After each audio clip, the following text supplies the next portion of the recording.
지난 시간 본 것처럼 엘리사에게 세심한 배려와 친절로 섬긴 수넴 여인에게 하나님의 은혜로 아들을 허락하셨죠. 그리고 아이가 잘 자랐습니다. 그런데 하루는 아이가 아버지에게로 갔다가 머리가 아프다고 호소를 하고 사원들에 의해서 어머니에게로 데려왔지만 정오까지 어머니의 무릎에 누워있다가 그만 죽고 말았습니다. 수넴 여인은 큰 충격과 아픔을 경험했을 것입니다. 삶에 있어서 별다른 부족함이 없었지만 아들이 없었던 그들에게 하나님의 은혜로 주어진 아들이었습니다. 너무나 기뻐했고 또 정성으로 아이를 키웠습니다. 아이가 크는 것이 기쁨이었고 또 보람이었습니다. 누구 말대로 눈에 넣어도 아프지 않은 그런 아들이었습니다. 그런 아들이 죽었으니 얼마나 그 충격이 컸겠습니까? 근데 수넴 여인은 이 충격과 절망의 순간에 마음을 추스리고 자신이 무엇을 해야 하는지를 아는 듯이 일을 진행합니다. 우선 죽은 아들을 자신의 옥상에 마련한 방, 엘리사가 방문하면 머물던 방에 침상 위에 두고 문을 잠급니다. 여기서 계속해서 강조되는 말이 뭐냐면 하나님의 사람입니다. 그러니까 단순히 엘리사라고 하지 않고 하나님의 사람이라고 하고 있습니다. 즉 이 여인의 행동은 다시 한번 하나님의 은혜를 구하고 있는 것입니다. 아무도 모르게 아들을 하나님의 사람의 침상에 눕힌 것은 아들의 죽음이 알려지지 않도록 하기 위해서죠. 심지어 남편에게도 알리지 않았습니다. 그냥 사환 한 명과 나귀 한 마리만 보내달라고 하고 자신이 하나님의 사람에게 달려갔다가 돌아오겠다는 말만 합니다. 남편에게도 아들의 죽음을 알리지 않은 것은 충격받을 남편에 대한 배려이면서 남편의 신앙이 아직 어리기 때문일 것입니다. 아들이 죽었고 지금 자신이 무엇을 하려고 하는지를 알게 되면 남편은 충격과 절망에 쌓여서 이 여인이 하고자 하는 일이 부질없는 일이라고 그러면서 반대를 했을 것이라 생각이 듭니다. 자, 긴급한 일을 처리하기 위해서 어떠한 방해도 받지 않아야 하기에 또한 유일한 해결책은 하나님의 사람에게 있다고 생각했기에 이 여인은 왜 엘리사에게 가려고 하는지를 묻는 남편에게 그저 평안을 비나이다. 곧 별 문제 없습니다. 라고 얘기하면서 급히 엘리사가 있는 갈멜산으로 갑니다. 수넴 여인은 멀리서 엘리사가 자신을 보고 사환 게하시를 마중하러 보냈지만 그에게도 사정을 말하지 않고 가족의 안부를 묻는 말에 그저 평안하다라는 말로만 대답을 합니다. 해결할 수 있는 사람은 오직 하나님의 사람이기 때문이죠. 마침내 갈멜산에 이르러서 엘리사에게로 나아가서 그의 발을 부둥켜 안습니다.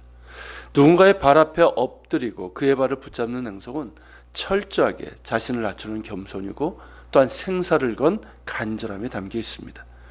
수넴 여인이 엘리사의 발 앞에 엎드려서 그의 발을 꽉 잡는 것은 당황스러운 일이었고 또 한편으로는 그 여인에게도 민망한 일이었기 때문에 게하시가 떼어놓으려고 했지만 엘리사는 그녀가 일하는 데는 그 영혼에 큰 고통이 있기 때문임을 보고는 그냥 놔두라고 합니다. 체면보다는 고통하는 자의 마음을 헤아리는 하나님의 사람의 모습이죠. 이에 수넴 여인은 내가 내 주께 아들을 구하더이까 나를 속이지 말라고 내가 말하지 아니하더이까 라는 말로 간접적으로 아들의 죽음을 전합니다.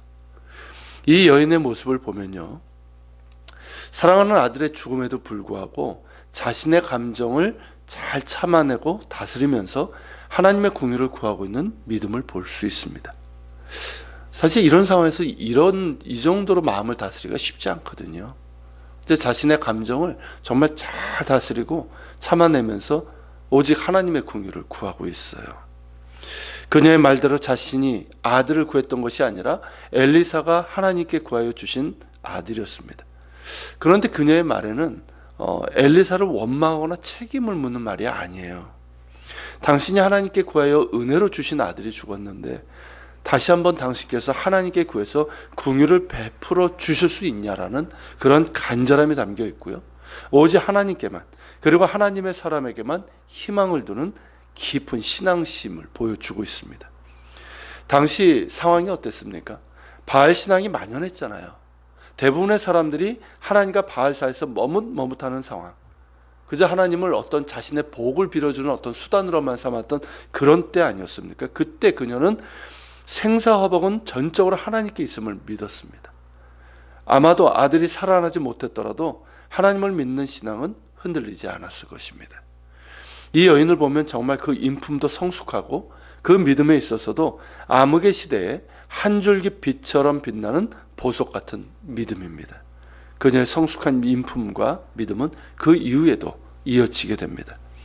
자, 사태를 직감한 엘리사는 먼저 사환 게하시에게 자신의 지팡이를 들고 바로 가서 죽은 아이의 얼굴에 놓으라고 합니다. 엘리사는 사환을 빨리 보내서 하나님의 능력이 나타나기를 기도했던 것 같습니다. 그렇지만 지팡이를 통해서는 아무런 일도 일어나지 않습니다.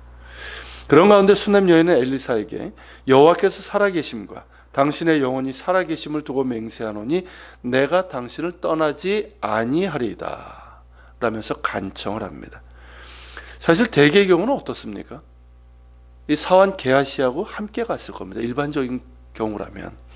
그런데 여인은 게하시와 함께 가지 않고 엘리사와 함께 가기를 청합니다.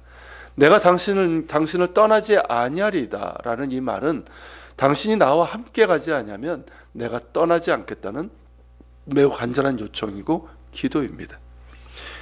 여러분, 엘리사 역시 과거 이런 말을 하지 않았습니까? 그렇죠? 엘리사가 계속해서 너는 여기 머물러 있으라 했을 때 나는 당신을 결코 떠나지 않겠다고 맹세했습니다. 그 결과 어떻게 됐습니까? 갑절의 영광과 능력을 입었고 엘리사를 잇는 사역을 할 수 있게 되었던 것이죠.